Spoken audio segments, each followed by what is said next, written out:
Reverend Lamar, distinguished clergy,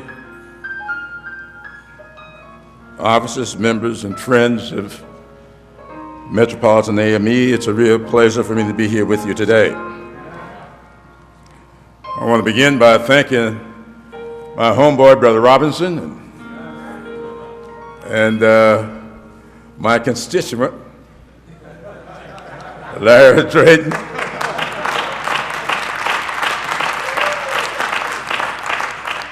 for their dual presentations and introductions here this morning. I really am honored to be the recipient of this Rit Award. What Larry did not mention, I'm a proud Omega. I'm also a proud member of Morris Brown AME Church in Charleston, South Carolina.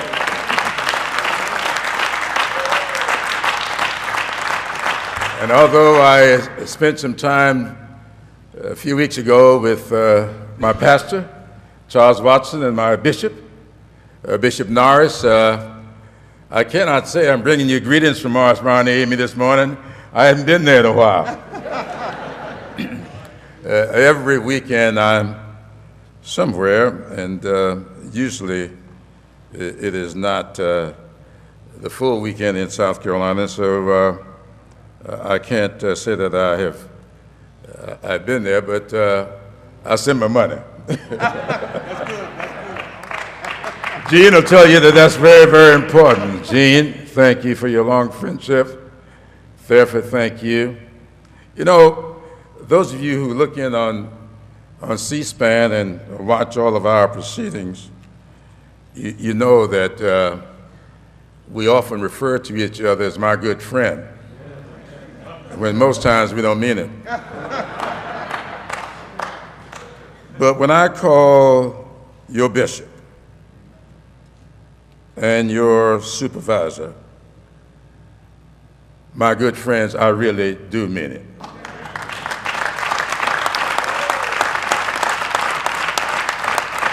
There are few people that I have more admiration and respect for. In fact, none more.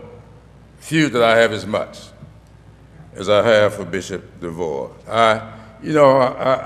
Sometimes you meet people and there's just a spirit. Like I felt when I walked in the sanctuary this morning. I turned to the pastor and I said, there's a sweet spirit in this place. And I am very pleased to be here and to be a part of it. Now, there are a lot of folks here in the congregation, the sanctuary, that I have known for a long time, and a number of my friends. In fact, several weekends ago, I was down in your pastor's old stomping grounds, Tallahassee, where I saw Marie Johns. And so she can vouch for the fact that I've been doing the Lord's work. I just haven't been in my home church. But it's good to see Marie this morning. Ernest, I've known for so long and I admire a great deal. In fact, Larry was talking about my book, Blessed Experiences. Now, I pronounce it blessed because the title of the book comes from a hymn that many of you are familiar with, Blessed Assurance. And so I know that some people want to know whether or not to emphasize the ED. I'm telling you, it is Blessed Experiences, all right with me. But what we didn't mention, I was thinking about Ernie Green here. So we are going to release on the 8th. We're going to release the audio. So those of you who may not have time to read or may not be inclined to read, you can listen to the audio, which I did myself. So it'll be in my own voice. Now, I want to mention a couple other people. I saw Valerie earlier.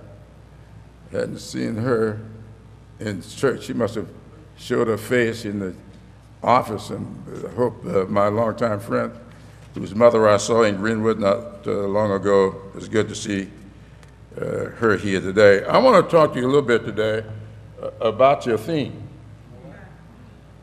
Am I my brother's keeper? Now, many of you who know me know that I grew up in the parsonage. And when I left home to go to South Carolina State, I thought that I would be spending 4 years there and going on to the seminary. My dad and I had talked about it for pretty much all of my life. But after around my junior year, after getting out of jail for about the third time, I figured I wasn't working too well. So I went home to tell my dad that I was changing my mind and I was going to go in another direction.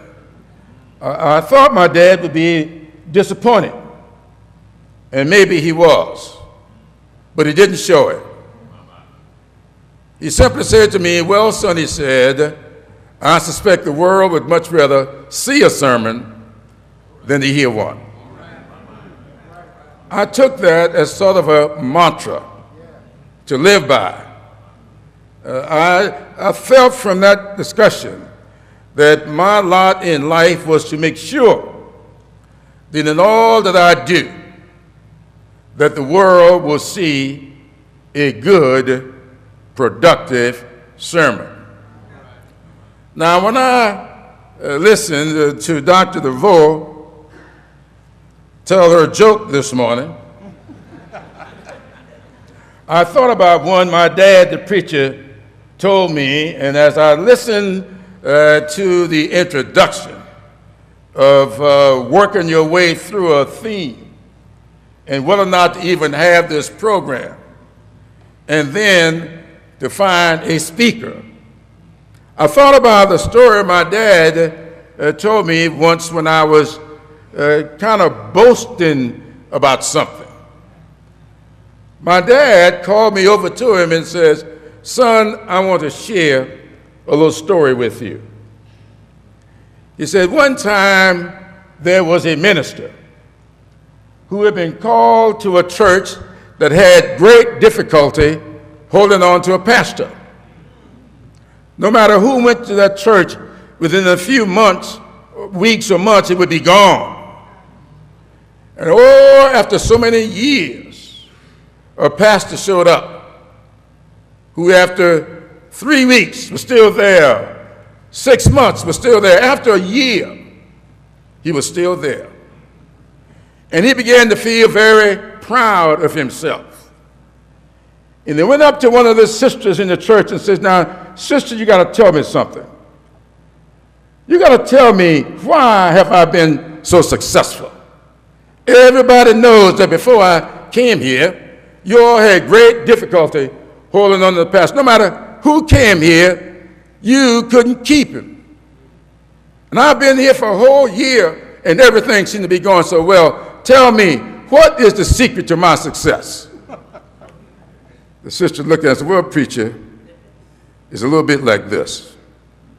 The members of this church, we really won't want no pastor. And you're the closest thing to nothing we've ever had." Now, I thought about that story where Larry talked about not wanting to have Men's Day.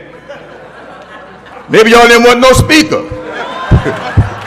But I hope I'm not the closest thing to nothing that y'all could get. Well, it's too late now. And now, when your subject, your topic for this program was first popularized, "Am I my brother's keeper?" If you read the history of creation,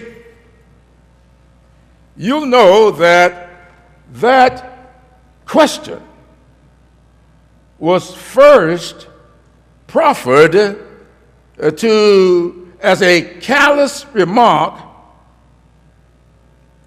to a question. We all know, or we have been taught, that you never answer a question with a question. And anytime you hear somebody answering a question with a question, that person is trying to hide something or run for something or trying to avoid a response. Yes, sir. And those of us who have learned a little bit about the Bible, you didn't have to read too far. If you pick up the Bible and start with the first book, when you get into the 4th chapter of Genesis, you run into that question. And we know that that question was popularized by a gentleman who was asked a simple and very direct question. Where is your brother? That was a simple question. Cain, the brother of Abel, the first 2 offsprings, was jealous of his brother. And he lured his brother out into the fields, and he killed him, becoming, according to those of us who are fundamentalist Christians, becoming the first murderer. And when he was asked, where is your brother Abel? He first started out by lying. I don't know. Am I my brother's keeper? Now, to keep from falling victim to what I have just presented, I am going to answer that question before I ask one. The answer to the question is, in my humble opinion, yes. Am I my brother's keeper? Yes. And let me follow that with a question. If you aren't, who is? Say so. If you aren't, who is? Now, you heard in the prayer this morning, in many of the introductory remarks this morning, you have heard grave concerns about our brothers. The first note I took this morning, and I said to our presider this morning how impressed I am. I believe it's been years since I've seen the leader of a men's day as young.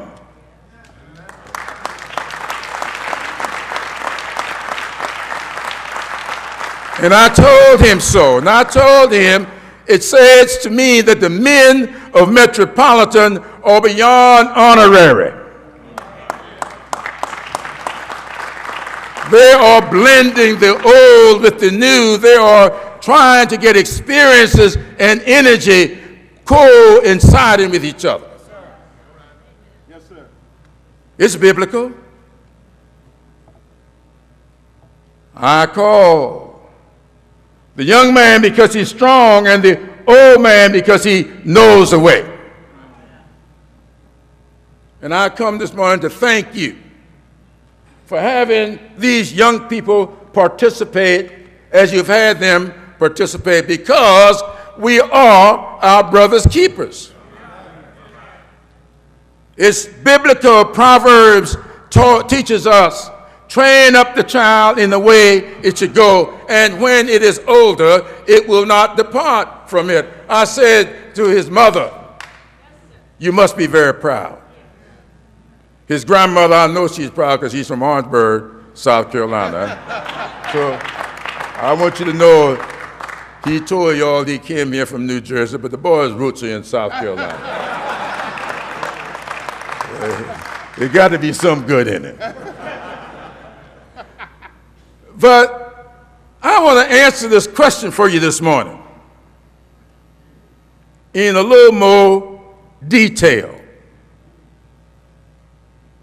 I listened very carefully, as I usually do, to the scripture that's being read and the prayer that is made in order to figure out how to conduct myself.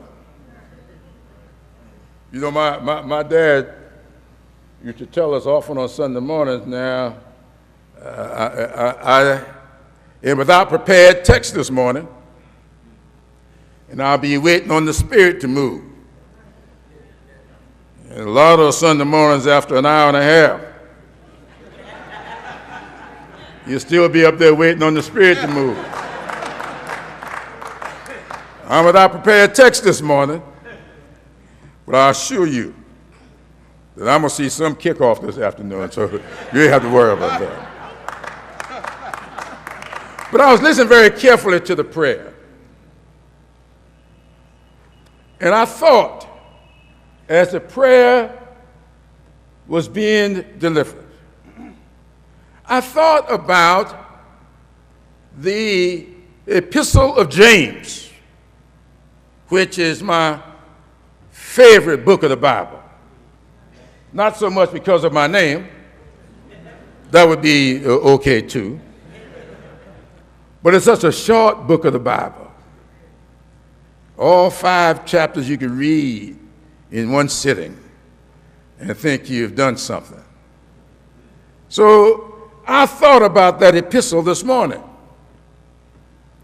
Now, the thing we have to know about the Epistle of James is that it was written at a time that the faithful, those who had been left here to do the work of the Savior, were having great difficulty trying to figure out how they were supposed to go about demonstrating their faith. Now, there was one school of thought that says all you have to do is express it. Just say, I believe, and that's all you have to do. It's nobody's business. You've heard people say, this is my relationship between me and my God, it ain't none of your business. You've heard that excuse for people who won't go to church, won't do anything that the Bible teaches. You ain't got nothing to do with this. This is between me and my God. Now, some of those were present when the faithful were trying to determine how to conduct themselves. So, James,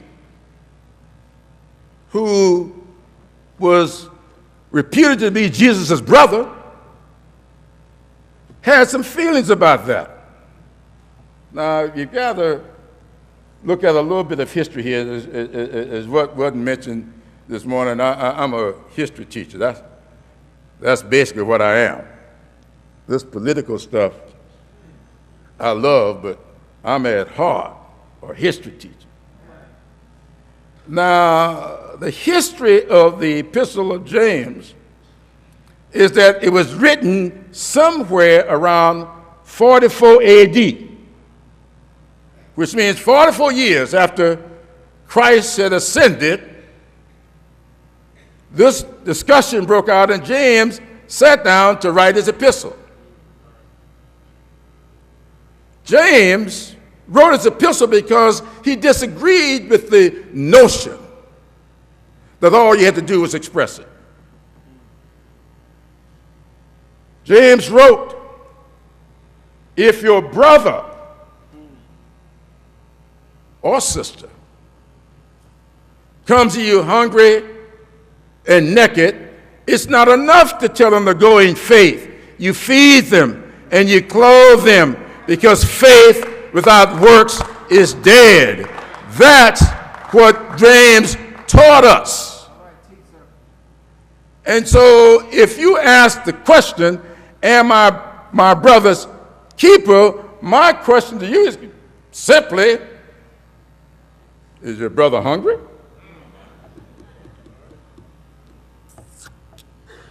Is your sister naked? Do they have a place to stay? And I believe that if James were writing his epistle today, he wouldn't stop with being hungry and naked. He would resort to what the prayer said to us this morning. If your brother hungry and naked or sick, you feed them, you clothe them, and you provide them with health care. I believe that. I believe that we have a responsibility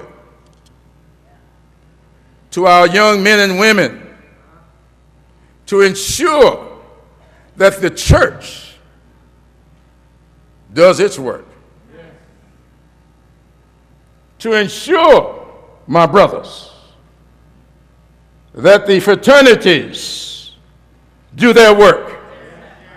Sororities respond to the needs. I was down in Tampa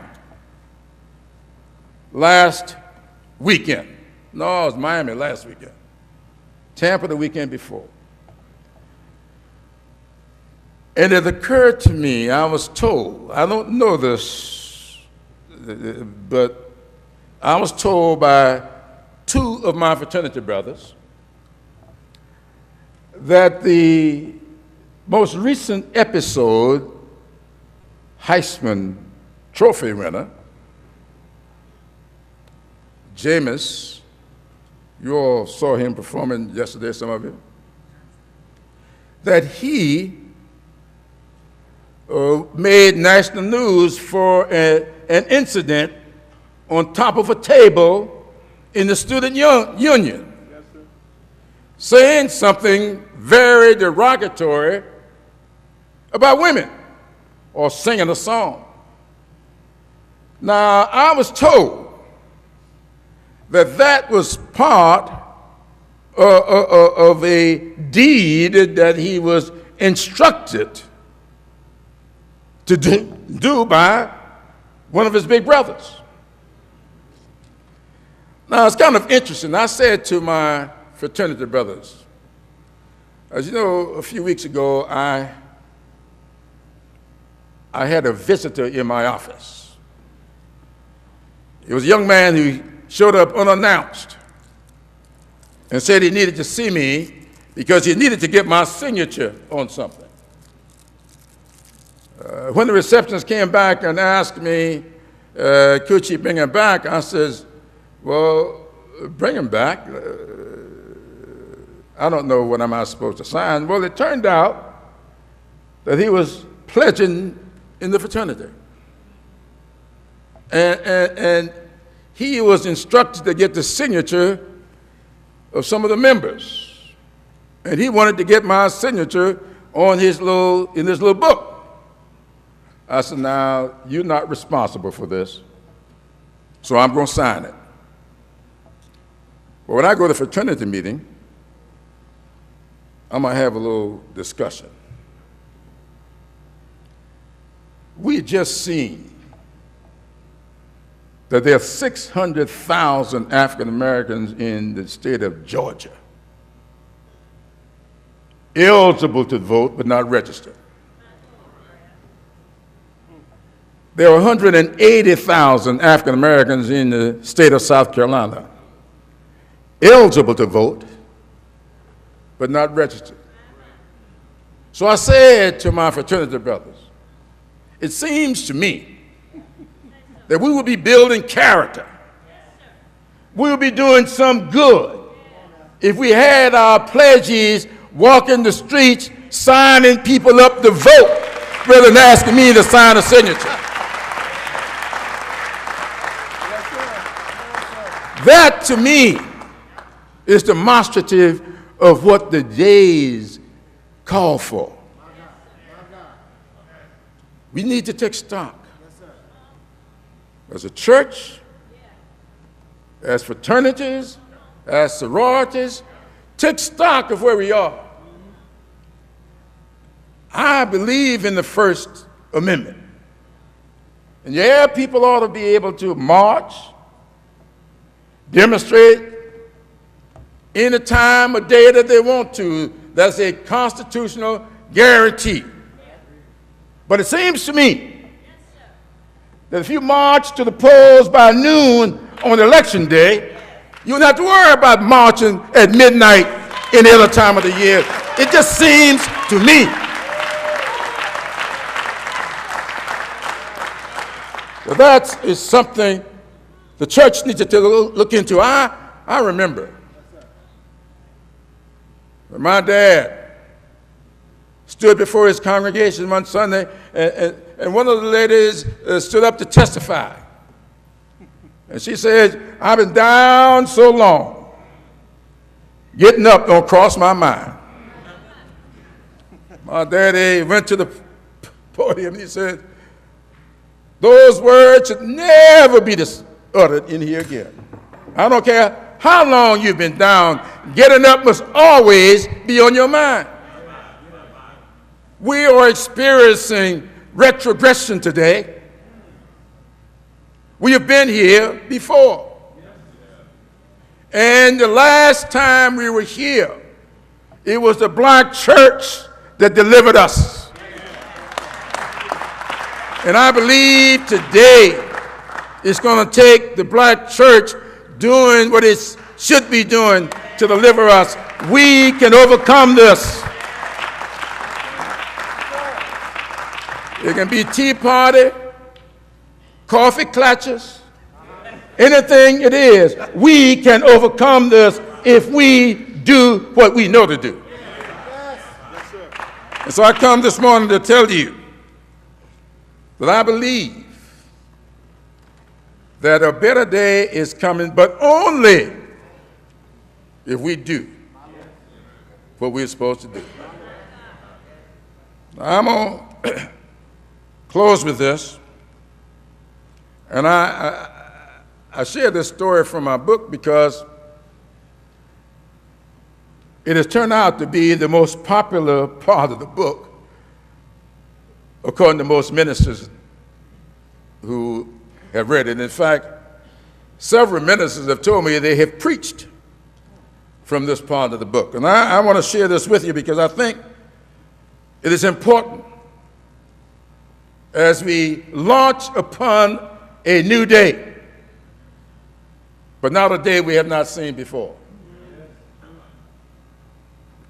My father, when I was growing up, had a 1937 Chevrolet. It was a pretty good car. You could drive into a telegram pole, back up, keep going, there wouldn't be a dent in it. But for some strange reason, that car seemed to know every time Saturday rolled around. It looked like every Saturday we'll be down to Mr. Singleton, out there North Main Street in Sumter, to get that car running for another week. And one day, some of y'all look kind of funny, but y'all know what I'm talking about. We were growing up down south, everybody had a neighborhood mechanic. Everybody knew who that was. He had the biggest China Bears tree with a pulley hanging out of it. Y'all know. Y'all know what I know y'all up south now, but y'all know. But one day while we were at Mr. Singleton's to get that car running for another week, my two brothers and I started to play just as Mr. Singleton hooked the pulley up to the front end of that car to raise it so he could get under it and get it running for another week. And my dad came over to us. Now, boys, he said, I don't want you playing near this car. I have no idea how strong this chain is. It may pop. and the car may fall on one of you and you might get hurt. Go out across the field and play. And so we did. But we weren't going long before we got into a little discussion. Now, some of you looking at it might call it a fight. But it was not a fight, it was a physical discussion. And while we were carrying on this physical discussion, we didn't know it, but my dad was watching us. And when he thought it had gone on long enough, he called the three of us over to him. He was sitting there on one of those old wooden drink crates. And he lined us up in front of him, and he had in his hands a piece of cord string. He took that piece of cord string and he gave it to my brother Charles. Said, Charles, I want you to pop this string. Charles struggled and struggled, and he couldn't pop it. He then took it back and gave it to my brother John. He said, now, John, you're 2 years older and you're stronger. You pop the string.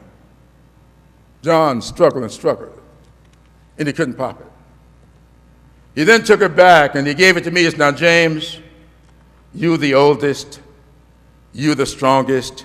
You pop the string. I struggled,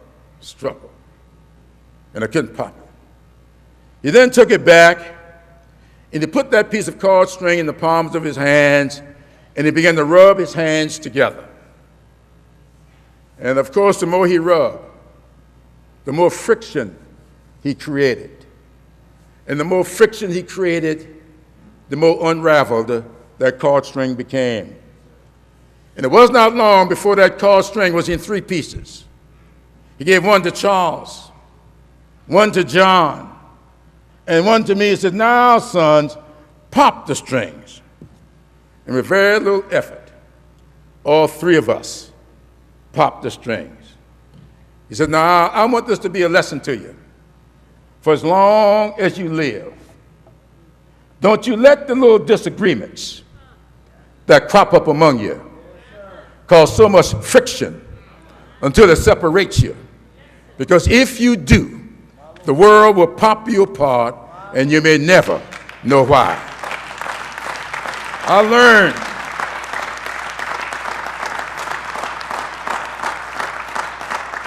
learned a great lesson that day. And I hope that all of us will learn that we will sometimes disagree. There is no one way to do anything. We must not let our disagreements cause too much friction, because we are facing a new day. We are facing trials and tribulations that our forebears faced and we thought were behind us. It means that you and I are going to have to get on the same page. We're going to have to learn to work together. We have to learn to honor each other's differences, respect each other's experiences, and bring to our efforts a cohesive, coordinated effort to move an agenda so that we can make sure that our children and our grandchildren don't have to relive things that we thought were behind us. That's my message to you today. Am I my brother's keeper? Yes. Because if you aren't, who is?